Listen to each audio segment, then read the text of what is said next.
Hello everyone, welcome to our channel. This is Abroti Learning channel. In the previous class, we have discussed on the actors of international relation. Mainly, we have seen the two big categories of actors of international relation. We have seen the state actor and non-state actors. Today, that is the extension of that chapter or the first chapter. We'll discuss on the fifth part of chapter 1. That's about levels of analysis in international relations. So we will see the different levels of analysis in this program or in this video. So what does it mean by level of analysis? This will be our first question of this presentation or this lecture. So የዛሬው ርዕሳችን የሚሆነው ሌቨልስ ኦፍ አናሊሲስ በሚለው ሲሆን ሌቨል ኦፍ አናሊሲስ በሚለው ዴፊኒሽን ወይም ደግሞ ኮንሴፕት እንጀምራለን ማለት ነው። So level of analysis is a way of analyzing how foreign policy decisions are made at various levels of state or at various levels of actors. ስለዚህ ፎሬን ፖሊሲ ዲሲሽን ላይ ወይም የሀገራትን የውጭ ግንኙነት የሀገራትን የውጭ ፖሊሲ ላይ ተጽዕኖ ፈጣሪ የሆኑ ግምት ውስጥ ማስገባት ያለብን አስተሳሰቦች፣ ፍላጎቶች፣ ኢንተርቬንሽንስ የምናይበት ነው። ሶ የማን ኢንተርቬንሽን የማን ተጽዕኖ ሊኖር ይችላል የሚለው በተለያየ ሌቨልስ እናየዋለን ማለት ነው። ሶ ሌቨልስ enables or it is enabling us to determine what decisions are made by whom ምን አይነት ዲሲሽን በማን ተሰሩ የሚለውን በማን happen አደረጉ የሚለውን and under what circumstance or constraints ኮንስትሬንቱ በዛን ሰርከምስታንስ ውስጥ የሚኖሩ ቻሌንጆችን ምን አይነት ቻሌንጆች ምን አይነት ሁኔታዎችን ውስጥ ሆነ ነው እነዛ ዲሲሽን ፎሬን ፖሊሲ ላይ ዲሳይድ ያደረገው ነው የሚለውን እነዚህ ሶስት ነገሮች what decisions whom and what constraints የሚለው ሶስት መሰረታዊ የሆኑ ጥያቄዎችን የሚመልስልን ነው በዚህ በኢንተርናሽናል ሪሌሽን ስር ስለ ሌቨል ስናጠና ማለት ነው ወይም ዲስከስ እናደርግ so the issue is partly methodological ማለት ሜትሮሎጂካል ነው የአሰራር ነው ዘዴ ነው የአሰራር ሁኔታ ነው የሚጠይቀው ማለት ነው how we ought go about exploring international affairs የሚለው ነው or ስለ ኢንተርናሽናል አፌር ኤክስፕሎር ስናደርግ እንዴት ወይም ምን ታሳቢ አድርገን ስለማን የሚለውን ዋና መሰረታዊ ጥያቄ ያስቀመጠ ስለሆነ ይህን አድሬስ የሚያደርግልን ሜትሮሎጂካል አስፔክቱ ነው ማለት ነው so the first level of analysis of in international relation is an individual level analysis. So እዚህ ጋር የኢንዲቪጁዋል ሌቨል ወይም individual effect, individual influence ግምት ውስጥ እናስገባለን. So it is about moral principles of individuals that may translate into that of national or form of government. So የግለሰቦችን አስተሳሰብ የግለሰቦችን ሞራል ፕሪንሲፕል አመለካከትን ወደ ናሽናል ፖሊሲ ትራንስፈር የመሆን እድል አለው ናሽናል ፎርም ኦፍ ገቨርንመንት የመሆን ፖሲቢሊቲ አለው ስለዚህ እነሱን ታሳቢ እናደርጋለን ማለት ነው የውጭ ጉዳይ ወይም የውጭ ግንኙነት የውጭ ፖሊሲዎች ስናይ ወይም ደግሞ አናሊሲስ ስናሰራ የግለሰቦችን ባህሪ የግለሰቦችን ፍላጎትና አምቢሽን በመንገድ ሊካተት እንደሚችል የምናይበት መንገድ ይህን ኢንዲቪጁዋል ሌቨል ኦፍ አናሊሲስ ነው ኢንዲቪጁዋል ስንል it is about leaders So, behaviors, motivations, belief, and orientation of the individual in affecting a particular international phenomena is part of the individual level of analysis. So, the behavior and events surrounding leaders. So, individuals needs the leader, top leaders of the government or top state leaders ማለት ነው. So, በእነዚህ leaders ወይም ግለሰቦች ዙሪያ ያለውን አስተሳሰብ ፍላጎት አመለካከት personal principles or moral principles ይህንን ግምት ውስጥ ያስገባ ማለት ነው so their access to information and capacity to make difference is considerable in a national policy in foreign policy in international political behavior so individual thoughts perceptions and attitudes can determine whether a nation goes to war or stay at peace so እነዚህ ግለሰቦችን አስተሳሰብ ወይም ደግሞ አመለካከት የአንድ ሀገር ዕጣ ፈንታ የመወሰን እድል አለው ማለት ነው የአንድ ሀገር ዕጣ ፈንታ የውጭ ግንኙነት በዓለም ላይ ያላትን እይታ አቅጣጫ የመምራት እድል አለው ማለት ነው። So generally the psychological factors of leaders affect their actions and decisions in international affairs. እነዚህ ግለሰቦችን ሳይኮሎጂካል ሜካፕ ወይም ደግሞ አመለካከት የሳይኮሎጂካል ኔቸር ቲንኪንግ አቲቱድ እነዚህ ሁሉ ምን አፌክት ያደርጋሉ ማለት ነው ኢንተርናሽናል አፌርስ ዲተርማይን ያደርጋሉ። ሲምፕል ኤግዛምፕል እንውሰድ። የአሜሪካ የውጭ ግንኙነትን በትራምፕ ጊዜና በጆ ባይደን ጊዜ ለይተን ማየት እንችላለን። ግልጽ የሆነ ልዩነቶችን ዶናልድ ትራምፕ ጊዜ የነበረውን የአሜሪካ ውጭ ግንኙነት በአፍሪካ፣ በሚድል ኢስት፣ በራሽያ እና በሩቅ ምስራቅ የነበረውን አመለካከት የነበረውን ፖሊስና በጆ ባይደን ታይም በጆ ባይደን የስልጣን ዘመን በአሜሪካ ከአፍሪካ ከሚድል ኢስት ከእነዚህ አውሮፓና ሩቅ ምስራቅ ሀገራትን ያላቸውን ግንኙነት ከነዚህ ግለሰቦች ሁለት ባህሪያት ጋር አያይዘን ማየት እንችላለን። እንዴት የአሜሪካ ፖሊሲን አፌክት እንዳደረገው ማለት ነው በሁለት መሪዎች ስር። ይህን ግልጽ ኤግዛምፕል ይመስለኛል። በእያንዳንዱ ሀገርም መሪዎች ሲቀየሩ ፖሊሶች አንዳንድ አሰራሮችን ይቀይራሉ፣ የውጭ ግንኙነቶችን ይቀይራሉ። በማን አፌክት ተደርጎ ነው? በግለሰቦችን አመለካከት ግምት ውስጥ ያስገባ ለውጥ ይኖራል ማለት ነው። The other one is group level analysis, and this breaks the analysis down to certain kinds of groups. እዚህ ጋር አናሊሲሱ በግሩፕ ደረጃ የምናየው ይሆናል ማለት ነው። It depends or the formation of the behavior of certain groups may affect the international politics or the status given foreign relation. It is when the group behavior influences the international system. A group behavior በሆነ ግሩፕ በሆነ ኢንተረስት ላይ የተደራጀ አንድ ግሩፕ ወይም ደግሞ የተለያዩ ድርጅቶችን ኢንተርናሽናል ሲስተም አፌክት የሚያደርጉበት ሁኔታ ካየን ኢንተርናሽናል ፖለቲክስ ወይም የሀገራትን ፎሬን ፖሊሲ የእነዚህ ግሩፕ ኢንፍሉዌንስ ወይም ግሩፕ ኢንተረስት ግምት ውስጥ ያስገባ ዲሲሽን ሜኪንግ ፕሮሰስ ሲኖር we analyze that from the view of group levels or group aspects. How they relate to the state level is one dimension, and where they posit themselves with respect to the global dimension is another view. እነዚህ ግሩፕስ በአንድ በኩል ስቴት ሌቨል ኮንሲደር ያደርጋሉ ወይም ደግሞ ኢንተረስታቸው ከስቴት ሌቨል አናሊሲስ የተገናኘ ሊሆን ይችላል። በአንድ በኩል ደግሞ ግሎባል አስፔክት ወይም ግሎባል ኮንቴክስቱ ግምት ውስጥ ያስገባ። በዚህ መሀል ይህንን ግምት ሁለት ዳይሜንሽንስ ግምት ውስጥ ያስገባ ኢንፍሉዌንስ ይኖራል ወይም ደግሞ ዲሲሽን ሜኪንግ ፕሮሰስ ይኖራል ማለት ነው። ኤግዛምፕል ሎቢንግ ግሩፕስ ኢንፍሉዌንስ ናሽናል ዲሲሽን ሜኪንግ ኦን አን ኢሹ። ሎቢንግ ግሩፕስ እነዚህም ደግሞ ሎቢ የሚያደርጉ በዲፕሎማሲ ስኪልፉል የሆኑ ኢንዲቪጁዋልስ በግሩፕ ደረጃ የሀገራትን ፎሬን ፖሊሲ ዲሲሽን ሜኪንግ አፌክት የሚያደርጉ ወይም ደግሞ ኢንተርቨን የሚያደርጉበት ሁኔታ ስናይ ማለት ነው። ኢት ኩድ ቢ ኢንተረስትድ ኢን አክቲቪዝም ኦር አክቲቪስትስ ፕሬዠር ግሩፕስ። እነዚህ እንደ ቤስት ኤግዛምፕል ማየት እንችላለን። እነዚህ ኢንፍሉዌንስ this refers the behavior of some national interest groups, for example, some national interest groups or parties, maybe bureaucracies, elite groups, governmental departments, and agencies that influence or formulate a country's foreign policy. These are basic examples of group level or group formations that affect states' foreign policy decision making. The third level of analysis is a state level analysis that focus on factors internal to the state. በሀገሪቷ ወይም የሀገሪቷን ፖሊሲ ግምት ውስጥ ያስገባ ወይም የዛ ኢሹ ኢንተርናል የሆነ ማለት ነው። ኢንተርናል ቱ ስቴት ማለት it delegates the state behavior ማለት ነው። that compels states to engage in a specific foreign policy behavior. ይህንን ቢሄቨር ይህን ስቴት ማኔጅ የምታደርገውን ኢንተርናል ቱ ስቴት ኮንትሮላብል ቱ ስቴት የሆነውን አንድ ሀገር ወደ ኢንተርናሽናል ፖሊሲ ወይም ደግሞ ፎሬን ቢሄቨር ላይ ነጸብራቅ ይሆናል ማለት ነው። ኢንተርናሽናል ሲስተም ዲፔንድስ ኦን ኔቸር ኦፍ ስቴትስ ኦል ስቴትስ አር ኖት ዘ ሴም። እንደየ ሀገራት ኔቸር ይለያያል ማለት ነው ኢንተርናሽናል ሲስተም።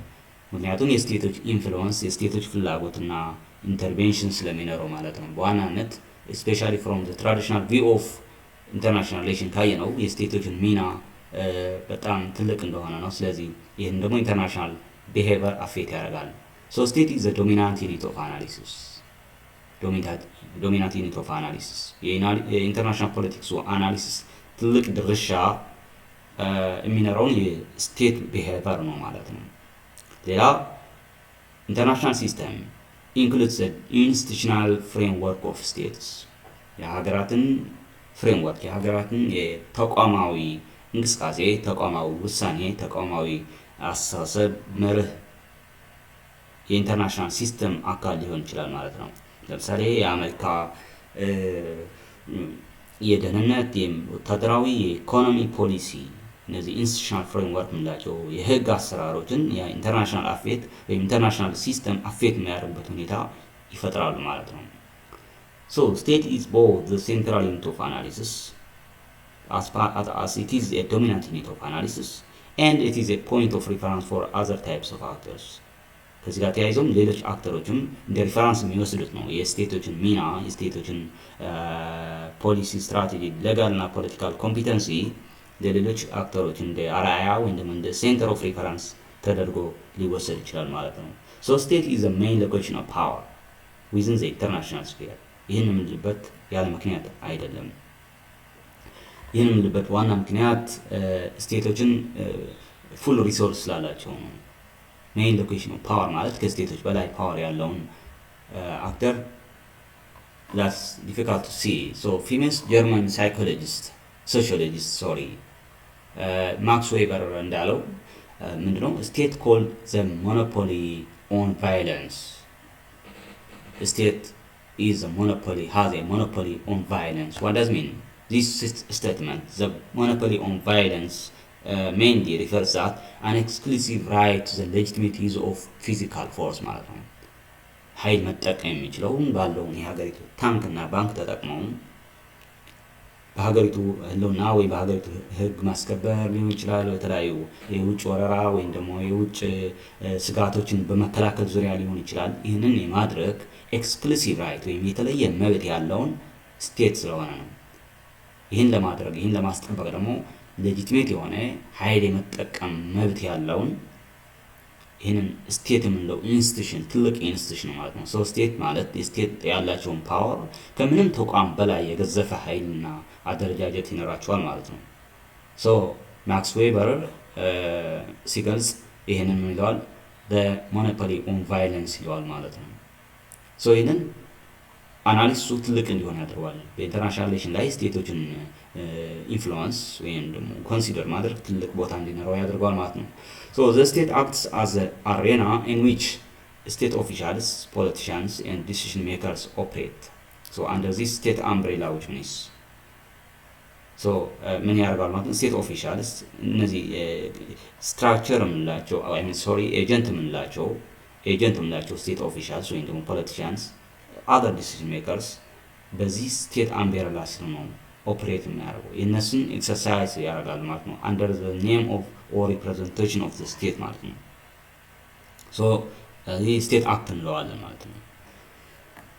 A state level study would require careful consideration of the following detailed issues because of the above description ቀደም ብለን ከገለጽነው አንጻር ምን ማለት ይቻላል ማለት ነው። የሚከተሉት ዝርዝር ጉዳዮችን ግምት ውስጥ ማስገባት ግድ ይላል ማለት ነው። በሀገራትን ውሳኔ በሀገራትን የውጭ ግንኙነትን ማቀፍ እነዚህ ዝርዝር ጉዳዮችን ማካተት ግድ ይላል። እንደ አናሊሲሱ እንደ አንድ ትልቅ አናሊሲስ ሴንትራል ዩኒት ኦፍ አናሊሲስ እንዳልነው ማለት ነው። what kind of states we are looking at የሚለው የሀገራትን behavior, their geographical position in terms of geopolitics ማለት ነው። ያላቸውን ኦፖርቹኒቲ እና ሪስክ ማጥናት ጂኦፖለቲካሊ እንዴት አፌክት ሊያደርጉ ይችላሉ።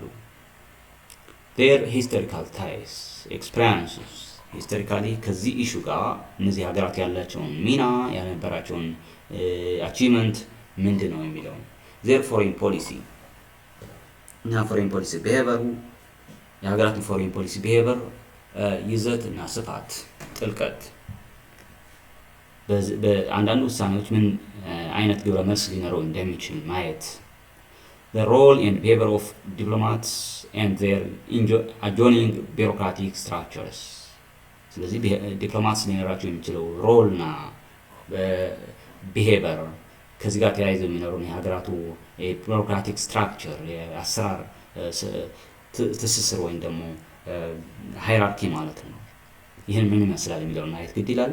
their experience and their economic standing ልምዳቸውና የኢኮኖሚ አቋማቸውን ምክንያቱም በዲፕሎማሲ በዓለም አቀፍ ፖለቲክስ አንዱ አስፈላጊ ፓወር የሚባለውን የኢኮኖሚ ፓወር ነው፣ አቅም ነው፣ ፋይናንስ ማድረግ ይጠይቃል። ስለዚህ ከዚህ ጋር በተያያዘ ግምት ውስጥ ማስገባት ያስፈልጋል ማለት ነው። የሀገራትን ተጽዕኖ ፈጣሪነትን ከዚህ አንጻር ስለሚታይ ማለት ነው። So world politics is characterized by the behavior of states whose actions determine global system. So የሀገራትን ማድረግ አለማድረግ both actions and inactions determine the global system. ዓለም ላይ ኮኦፕሬቲቭ የሰፈነው ወይም ደግሞ አናርኪ ሲስተም የሰፈነው እንዲሆን ከሚያደርገው አንዱ ቢሄቨር ኦፍ ስቴት ነው። ይህንን ስለዚህ ወርልድ ፖለቲክስ ደግሞ በሀገራትን ቢሄቨር ካራክተራይዝድ ይደረጋል ማለት ነው። ምክንያቱም የነዚህ ሀገራትን ማድረግ አለማድረግ፣ መወሰን አለመወሰን በሆነ ጉዳይ ላይ በሆነ ዓለም አቀፍ ኢሹ ላይ የማድረግና ያለማድረግ አቅም ወይም ኢንቴንሽን የግሎባል ሲስተሙ ስለሚጎዳ ወይም አፌክት ስለሚያደርገው ነው። Nature of the international system determines the behavior of states and the attitudes of leaders or governments, the reverse point. በተቃራኒ ደግሞ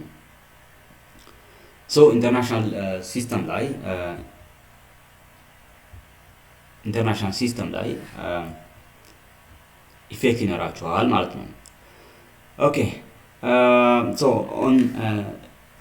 on the dividing line side there are two level games የምንላቸው በዚህ ሀገራት ቢሄቨር ላይ the two level game describes the fact that foreign policy decisions markets try to satisfy domestic constraints and international imperatives. ሀገራት የሚኖራቸው በአንድ በኩል ዶሜስቲክ ሌቨል ወይም ዶሜስቲክ ኢንተረስት ዶሜስቲክ ዲማንድ ሳትስፋይ ማድረግ ያስፈልጋቸዋል። ደግሞ ያን አይነት ዲማንድ አለ፣ ኃላፊነት አለባቸው። በአንድ በኩል ደግሞ ኢንተርናሽናል ኢምፐራቲቭስ ዓለም አቀፍ ግምት ዓለም አቀፍ ቢሄቨርስ አዳፕት ማድረግ ወይም ደግሞ ሪስፖንስ ማድረግ ይጠይቃቸዋል። ይህንን ትሬንድ ዱዋል ትሬንድ ወደ ውስጥ ያየንና ወደ ውጭ ያየውን ትሬንድ ምን እንለዋለን ማለት ነው? ቱ ሌቨል ጌም እንለዋለን ማለት ነው። ቱ ሌቨል ጌም ምክንያቱም በውስጥ ፍላጎት ብቻ ሀገራት በውስጥ ፍላጎት ብቻ ሳይሆን የሚነዱ በዓለም አቀፍ ፍላጎት በዓለም አቀፍ ነባራዊ ሁኔታም ስለሚነዱ ነው። that's why we call it compels states to act in an international system የምንለው ሳያው ሁኔታ ቱ ሌቨል ጌም እንዲጫወት ያደርጋቸዋል ማለት ነው። ወደ ውስጥና ወደ ውጭ ማለት ነው። which requires a delicate balancing act ያስፈልጋቸዋል። ይህን both internal እና external balance የማድረግ ፓወር ያስፈልጋቸዋል ወይም ደግሞ ባላንሲንግ አክት ኮሚትመንት እና ፓወር ያስፈልጋል ማለት ነው። This is about state level analysis. The other one is system level analysis, which is the fourth category of level of analysis. This level of analysis focus on comparison or interaction between states, because the international system is an interaction of several units. or it is an interaction among units. በዚህ ኢንተርናሽናል ሲስተም አፌክት የሚያደርጉ ብዙ ዩኒቶች አሉ፣ ኢንዲቪጁዋል አሉ፣ ግሩፕ አሉ፣ ኦርጋናይዜሽንስ አሉ፣ ሪጂናል ኦርጋናይዜሽንስ እንደ ስቴት ኦርጋናይዜሽንስ ማለት ነው፣ ትራንስናሽናል ኦርጋናይዜሽንስ ዓለም አቀፍ ላይ ተጽዕኖ ማድረግ የሚችሉ ማለት ነው፣ ግሩፕ ኦርጋናይዜሽንስ አሉ። የነዚህ ጥምረት ነው። ሚዲያዎች ሌሎች ቢሄቨሮች አሉ፣ የኢኮኖሚ ፖለቲካል ማህበራዊ አስፔክት ያላቸው ማለት ነው።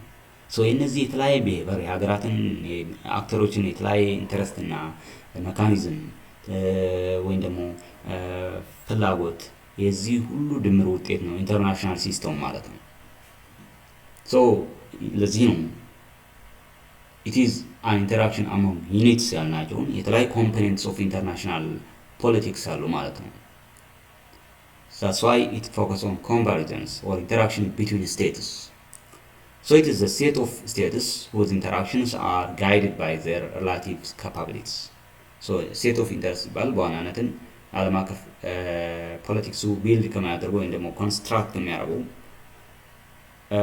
ዩኒቶች አንዱ ትልቁ ሚና ያለውን ስቴት ስለሆነ ሶ በእነዚህ በሀገራት መካከል ያለውን ሬላቲቭ ካፓቢሊቲ ወይም ደግሞ ፓወር ደግሞ ዲተርማይን ያደርገዋል ኢንተርናሽናል ሲስተም ፎርሜሽን ማለት ነው።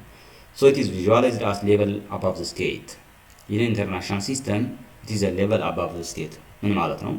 ኢት ኢዝ አን ኤክስተርናል ቱ ዘ ስቴት ፓወር ኦር ስቴት ካፓሲቲ ማለት ነው። ዓለም አቀፍ ሁኔታዎችን ማኔጅ ማድረግ ብዙ ጊዜ ከሀገራት አቅም በላይ ነው። ምክንያቱም የብዙ ሀገራትን ጥምር ውጤት የአቅም ድምር ውጤት ስለሆነ ማለት ነው። The structure of global system is a context within which states cooperate, compete, and confront each other over issues of national interest. So በሀገራት ባላቸው ናሽናል ኢንተረስት ላይ ኮኦፕሬት እንዲያደርጉ፣ ኮምፒት እንዲያደርጉ፣ ኮንፍረንት እንዲያደርጉ ያስገድዳቸዋል ማለት ነው። ይህንን ነባራዊ ሁኔታ ይህን ዓለም አቀፋዊ ነባራዊ ሁኔታ ወይም ደግሞ ኮንቴክስት ግሎባል ኮንቴክስት የምንላቸው